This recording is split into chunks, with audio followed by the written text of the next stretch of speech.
Today, we are digging into a life story that is so improbable it almost sounds like fiction, but it became this critically acclaimed television drama. We're talking about the career of Joe Weisberg. It's just such an incredible trajectory. I Yeah. mean, this is a guy whose life goes from being a true believer, a cold warrior, to going through deep cover deception training inside the CIA. And then he pivots completely and becomes the celebrated creator of The Americans and, more recently, that incredible psychological drama, The Patient. Right, it's the ultimate career change. He goes from being an intelligence officer, a spy in training, who is bound by this oath of lifelong secrecy, to being a writer. A writer who creates what is, I think, arguably the most nuanced portrayal of espionage and marriage ever put on screen. Yeah, and for this deep dive, we're pulling from everything. We've got deep biographical sources, we have creator interviews, and some really fascinating real versus real comparisons from actual former spies. From both sides, too, CIA and What? KGB. From both sides. So our mission today is really to unpack how Weisberg's relatively brief time in the CIA, it was just 4 years, from 1990 to 1994, how that managed to fuel such a creative powerhouse. And we're going to spend a little less time on the gadgets and the mechanics of tradecraft. Right, though we'll definitely touch on that. But we want to focus more on the psychological side of it, the moral costs of long-term deception, because that really became the engine for all of his storytelling. That's the hook right there. The dramatic tension is baked into his life. He goes from working in the shadows to writing openly about the shadows, all while he's still operating under these permanent constraints from the intelligence community. Exactly. And one source we looked at put it, I thought, perfectly. It said Weisberg himself is arguably the trickiest character he's ever written. Huh?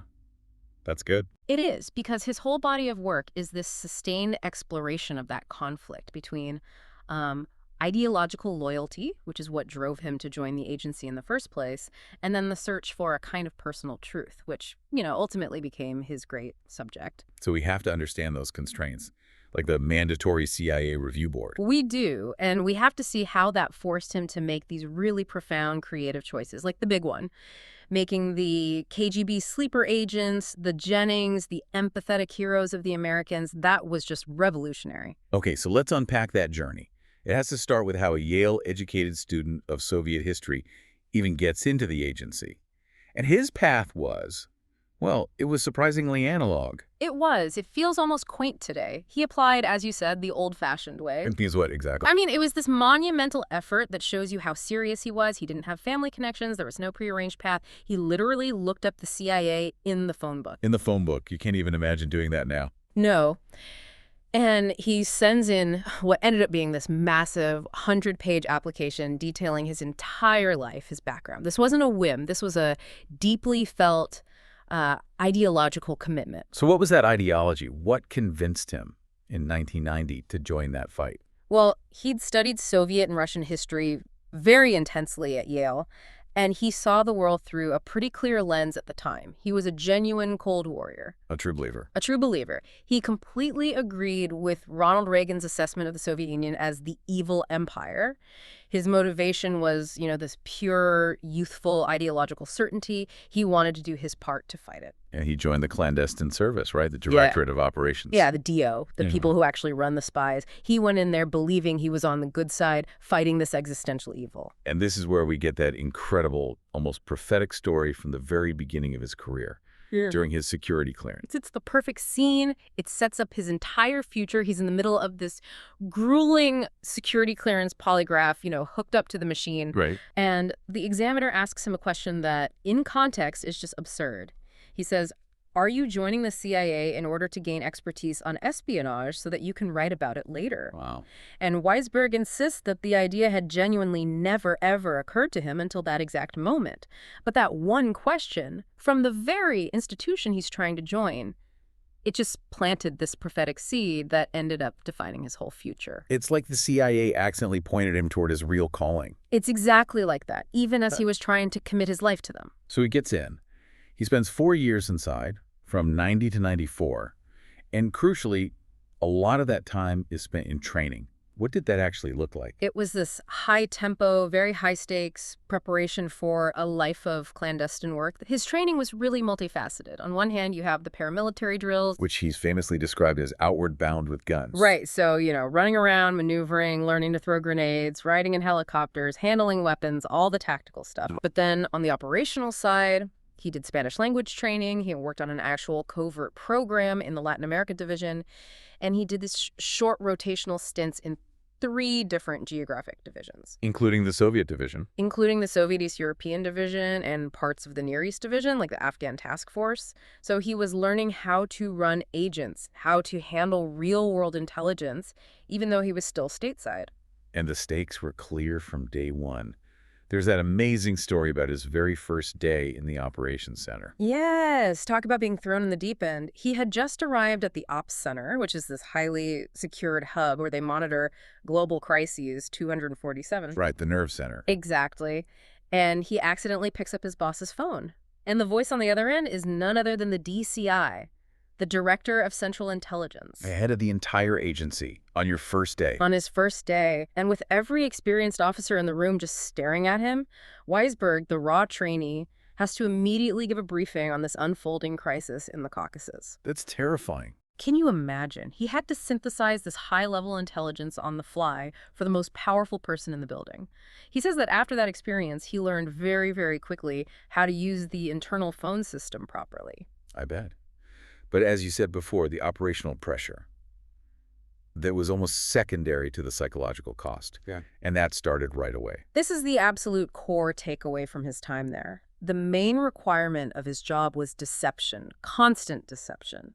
And Weisberg recalled watching this psychological shift happen in himself and in his colleagues. What did he say? He said, "I lied to all my friends and most of the people in my family. I told 20 lies a day, and I got used to it." 20 lies a day.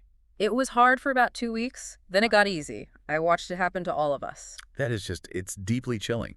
It suggests that the ability to just lie constantly, casually, it moves from being a job skill to just a part of who you are. It does. It fundamentally changes your relationship with the truth. And not just with, foreign adversaries, but with your own family, your closest friends. This ability to make deception second nature, to live a double life and feel nothing about it, that's the experience he funneled directly into the Americans.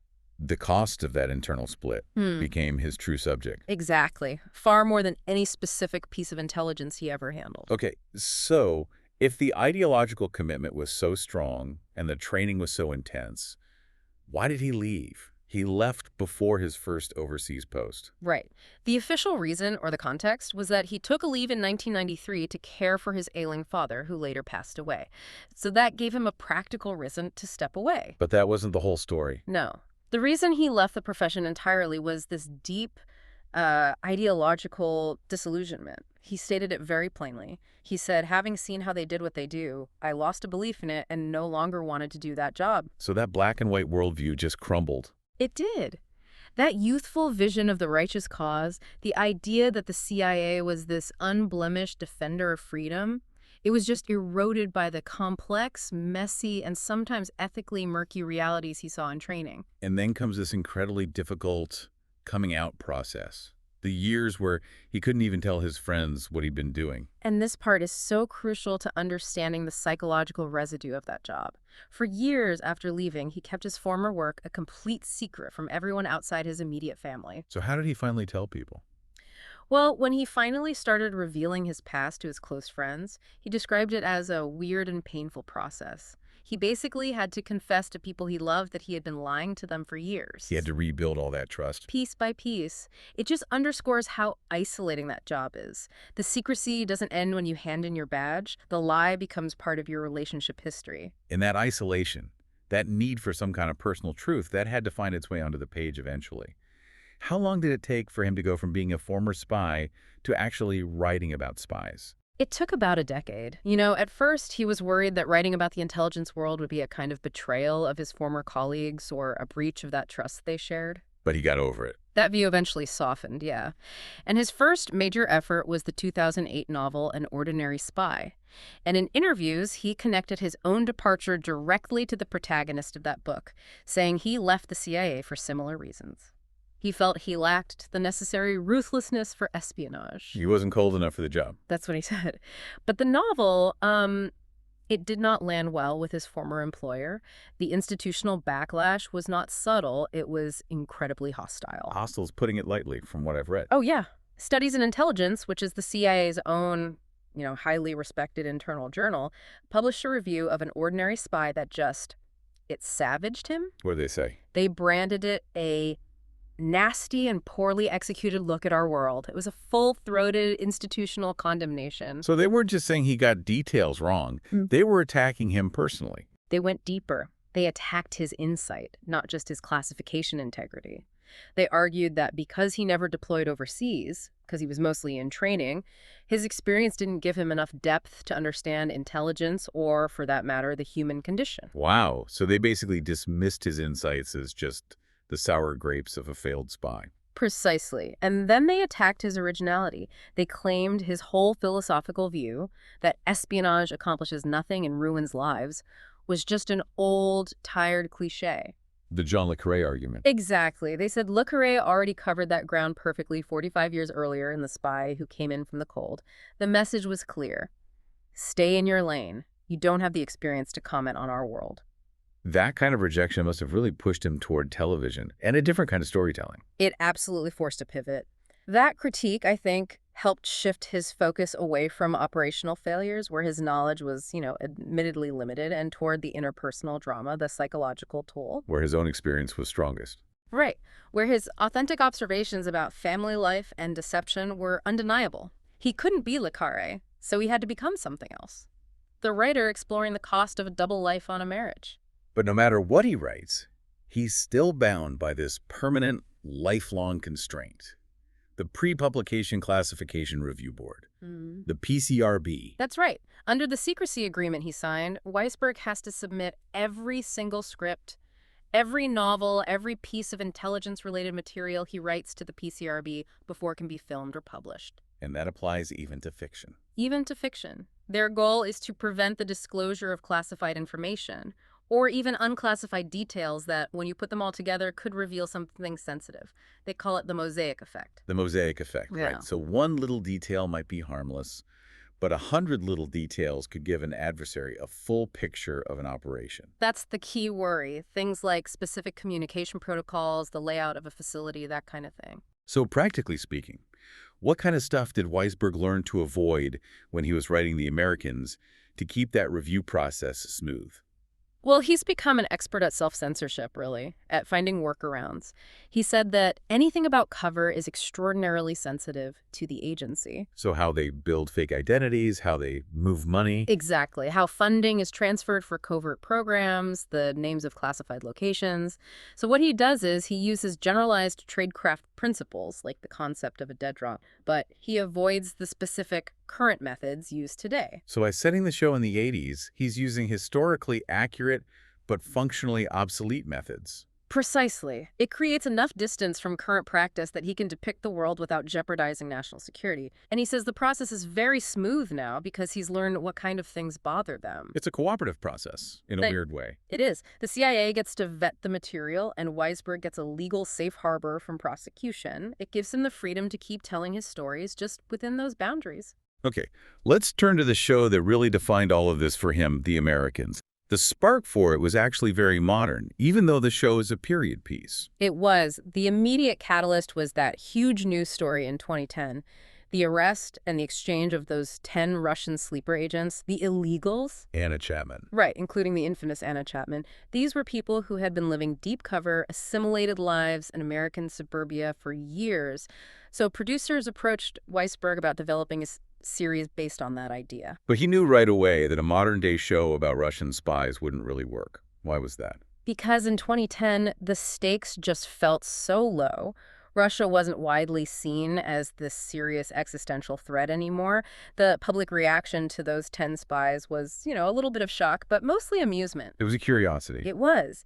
And Weisberg realized that to create real, high-stakes drama, he had to go back to a time when the audience knew the enemy was serious and the threat was real. The solution was brilliant. Set it back in the Cold War. And they picked the perfect moment. 1981, Reagan's first year in office. It was a very strategic choice. That period just maximized the dramatic tension. Reagan was talking about the evil empire. The conflict felt nuclear, existential, uncompromising. It allowed them to anchor their characters in a time of ideological purity. If they had said it later in the 80s with Gorbachev, it would have been too complicated. Exactly. Glasnost and Perestroika would have muddied the waters. They needed maximum threat from the beginning. And then the key twist, the thing that made the show so revolutionary, was making the KGB spies, Elizabeth and Philip Jennings, the heroes, forcing us to empathize with the enemy. Yes, and making the show fundamentally about their marriage and their family. Weisberg said over and over that the most interesting thing he saw at the CIA wasn't some cool gadget. It was the family life of agents who served abroad with kids and spouses. Yeah. That was the real psychological battleground. So the core concept isn't really about international politics at all. It's about a domestic relationship. Precisely. Weisberg distilled it down to this. The show is a marriage story where international relations is just an allegory for the human relations.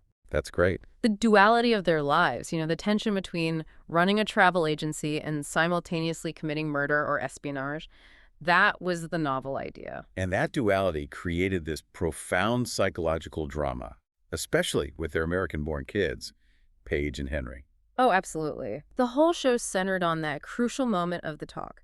The decision that CIA or KGB parents have to make about when or if their children are mature enough to handle the secret of what they really do. And Weisberg had seen that in real life. He had. He observed that for some actual intelligence families, that revelation that your parents, your source of truth, have been lying to you your whole life was just devastating. It could completely destroy trust. The kids really became the moral compass of the show. They did.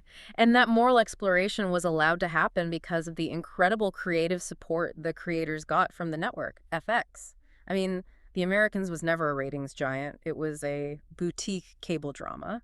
But they got this exceptional freedom. There's that famous quote from the head of FX, John Landgraf. It's the dream scenario for a creator. Landgraf told Weisberg and his co-creator Joel Fields that he'd looked for ways to boost the ratings, but he concluded, I can't come up with any ideas that won't ruin your show, and we don't want to do that, so let's just keep making it good. Wow. Just keep making it good. Can you imagine? It meant they didn't have to panic or introduce some sensational plot twist.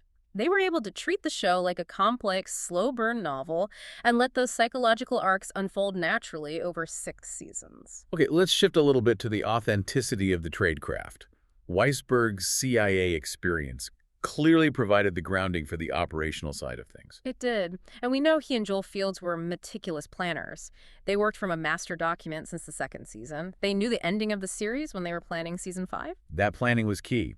And Weisberg brought in a lot of authentic elements from his training. He did. Things like the operational details of dead drops, secure communication protocols, the mechanics of counter-surveillance. He even schooled the actors on the spy mindset, how to do a brush pass without being seen. But how accurate was it really once it got translated to the screen? We have those conflicting reports from former officers. Yeah, the consensus seems to be that the realism was essential to ground the drama, but eventually the drama had to take priority. Former KGB agents reportedly said the show was about 40% accurate. Which is actually pretty high for a TV show. It is, and the praise was really high for the 1st season. One former CIA spy says season 1 was the closest depiction of real intelligence life he'd ever seen.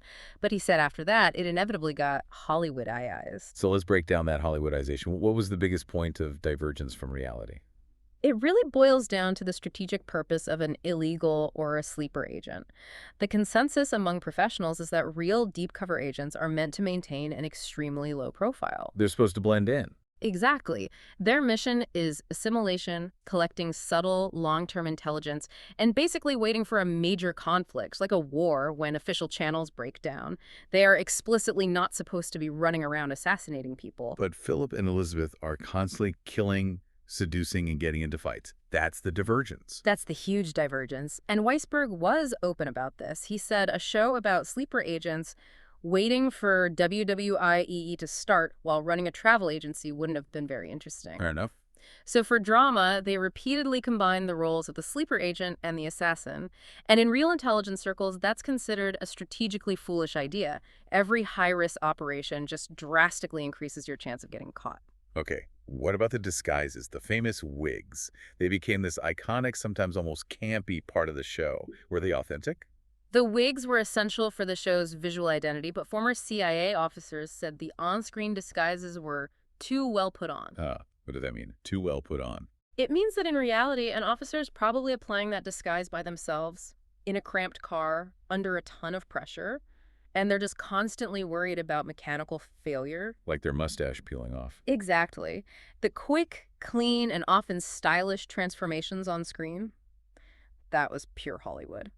And what about motivations? The show used a lot of sexual coercion, blackmail, to recruit assets. Is that how it really works? Real former officers are very clear on this. Sex and violence are the least effective, least sustainable methods.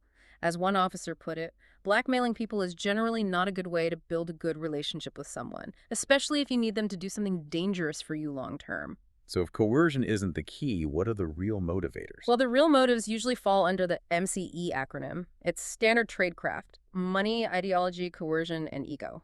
MICE. Right. And of those four, ego, the need for attention, for validation, was frequently identified by real officers as the most important and sustainable motivator for an asset. Someone who feels important and respected will do more than someone who is just paid or threatened. You can actually apply MIC to Philip and Elizabeth themselves. They start with pure ideology. Exactly. Elizabeth remains a purist. Her commitment to the Soviet system is absolute. It's ideology. But Philip, he gets influenced by the materialism of the West, the comforts, that's money, and his desire to protect his family over the cause. And their assets usually fall into the money or ego categories. Right. The show actually understands that. While the Jennies might use coercion for dramatic moments, their long-term assets are usually motivated by something more sustainable. Weisberg's own personal journey, from that black and white Cold Warrior to a writer who is obsessed with complexity, that really colored the moral landscape of the show. Oh, deeply. His perspective matured so much, he moved away from that simplistic, evil empire vision. Through his research and his own growth, he came to see the Soviet Union not as a caricature, but as a real place with real complexity. A society with its own human struggles. Right. And that leads to this crucial moral distinction the show makes. It insists on human equivalence, even while it avoids moral equivalence. What does that mean for us, the viewer? It's the show's philosophical backbone. Weisberg and Fields were never saying the Soviet political system was morally equal to the American system. They acknowledged the American system offered more freedom. Of course. But they insisted that the people within both systems share these universal human struggles. People in Moscow and people in D.C., they struggle with their marriages, they worry about their kids, they fall in love, they get betrayed. It's about the shared human condition. That's how the show transcends politics. And they found some surprising research that backed this up, that challenged the idea that the capitalist system was just superior in every single way. You're talking about that anecdote about post-reunification Germany. Yes, it's fantastic. Their research showed that people in East Germany, before the wall fell, had surprisingly better sex lives than the generation that came after. How is that even possible?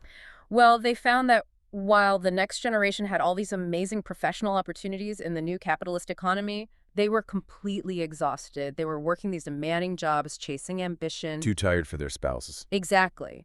Whereas their parents, living under the East German jackboot, had less opportunity, but also arguably more structured free time and less economic pressure. And that, paradoxically, led to a more relaxed domestic life. It just challenges that simple binary. Yeah. And this complexity extended to how they talked about the end of the Cold War. Weisberg rejected the popular American narrative. He was very skeptical of the theory that Reagan won the Cold War through defense spending. He said he found no convincing evidence that the collapse was caused by SDI or economic pressure from the West. He called that theory flattering to us, but historically simplistic. So if it wasn't external pressure, what was his preferred narrative? His analysis pointed directly to internal dynamics.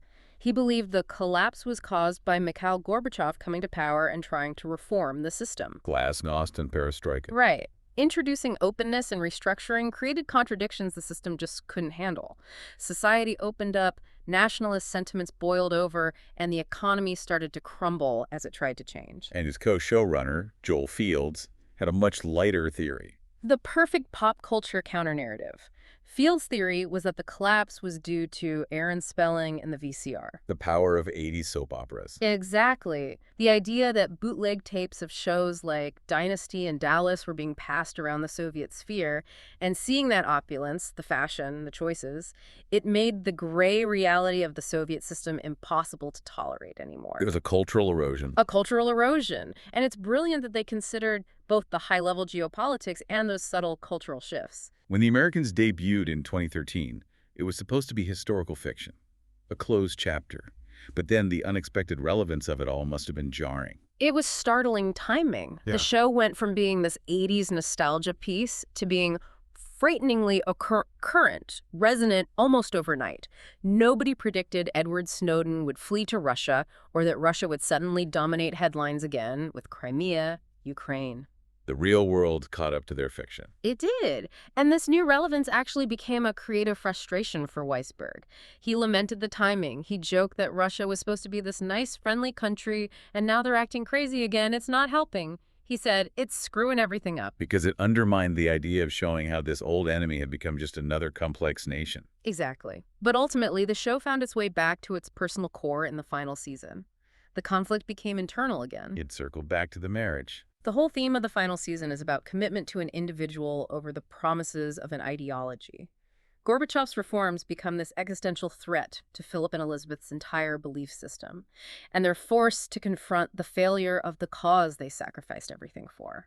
And their ultimate loyalty is to each other. The narrative makes it crystal clear. Their loyalty rests not with Mother Russia, but with the fragile human relationship they built. The marriage was always the more enduring central story. It is an extraordinary journey to track. Joe Weisberg takes 4 years of this intense, pressurized exposure to the intelligence world. He gets this vicious institutional critique of his first novel, and he transforms that whole experience into critically acclaimed, successful television. His legacy, I think, is really in pivoting the spy genre. He moved the focus definitively away from, state secrets and global strategy, and he placed it squarely on the psychological and relational toll of profound long-term deception. He showed us that the real drama isn't in getting the secrets, it's in what keeping secrets does to you. Exactly. The most profound dramas of intelligence are found in that internal life, that relational cost, and the sacrifices you make for an ideal. So what does all this mean for us, for the audience, navigating our own complex lives? Well, the show used this extreme case KGB illegals to explore something really fundamental and I think universal. The reality that, in a way, we're all spies in our own lives. We're all constantly dealing with a secret inner life that clashes with our public persona. Right. And if these deep-cover spies who sacrificed everything for ideology eventually find that their motivation is completely replaced by this desperate, enduring need for marital and familial truth, it raises a profound question for all of us. What does that say about the integrity of our own non-spy lives and the loyalties, be they professional, political, personal, that we hold most dear? How much of ourselves are we truly hiding? And what are we sacrificing to maintain our various covers? That's the real secret Joe Weisberg's career unlocked.